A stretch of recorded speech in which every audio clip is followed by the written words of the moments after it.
যে ভিডিওটা একটু অন্যরকম হবে, কারণ আমার জীবনের কিছু পার্সোনালের কিছু কথা এটা আমি বুঝেছি একটা সময় এসে।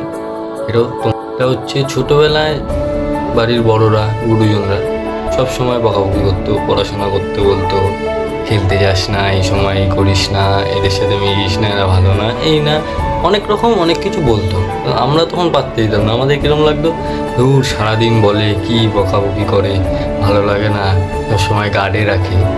কিন্তু এখন এমন একটা সময় এসছে, এটা নিজেরা বুঝি যে তখন যদি জিনিসটা বুঝতাম তাহলে হয়তো আজকে এই দিনটা দেখতে হতো না। যদি বুঝতে পারতাম জিনিসটা, কিছু কিছু ব্যাপার ওরা যেটা বলেছে বা যা বলে সবাই, বাড়ির বড়জনরা গুরুজনরা, তোমরাও দেখবে তোমাদেরকেও সবাই বলে। এখনই সময় সেই কথাগুলো শুনে চলো, তোমাদেরই ভালো।